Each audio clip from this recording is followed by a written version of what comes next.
Alrighty peoples, we'll put the inverter outside. Here's my battery. This is of course my second battery.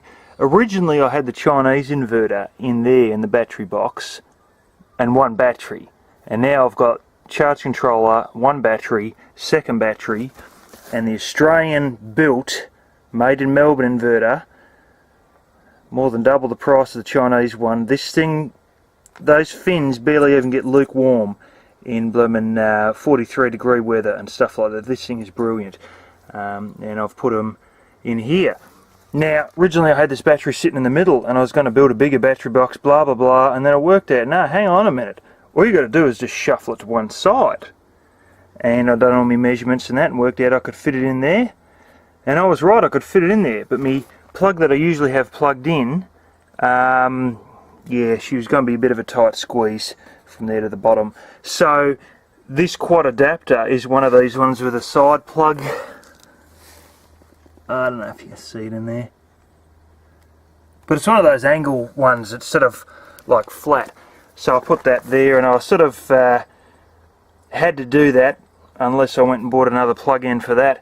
But then again, I've sort of always wanted to have power out here, because it's real stupid to have all your batteries out here, and yet if you want to use something out here, or you know, whatever, you got to run a damn extension lead from inside back out to here. So I thought, stuff it, it's a good idea to have a quad adapter here. So now I can just take the top off of this box here, because that's usually the box that's over the top of it, shielding it, which slips over the wooden frame here, and I can just flip the box off and just plug it directly into here instead of mucking around with extension leads. So that's sort of, yeah, that's a better idea, I reckon, especially if we're going to try and work on something out here.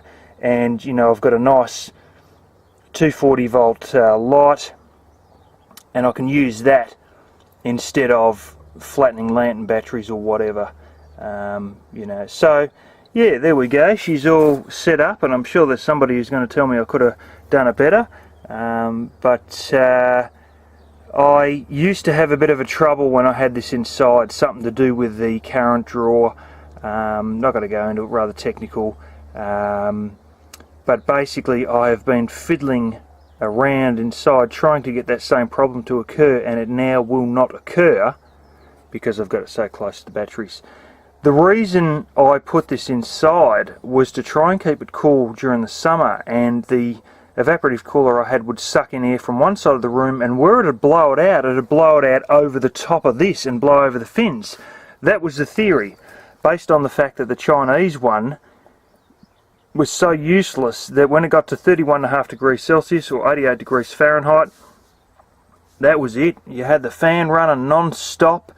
You had, it wouldn't even get to 2/3 of what it was rated at before it had shut out from overload. We're talking 88 Fahrenheit, 31.5 degrees Celsius. So originally I had the Chinese one here, had troubles with that. Moved that inside with the idea it'd be under shade, and as it went from spring to summer, no, still having troubles. And then I went and bought this and put it in the exact same place. Then learnt about current draw problems and a few other things, and the fact that, you know, you should have it closer to the battery due to, you know, the way it is with current at low voltages. And yeah, now we've finally put it back out here.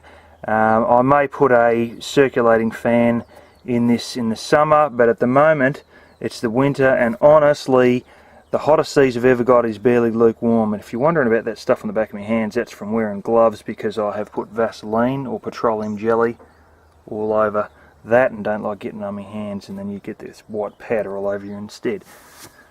Anyways, I just thought I'd show you guys that, and done the standard old thing that you should do when playing with these sort of things. It probably wasn't really necessary with this, you know, because I wasn't actually plugging a charge controller in, but you should do this when you plug in a charge controller, and I just thought, oh, I'll do it now instead as well. So I've got to go and put my shirt back on and go and do a few other things.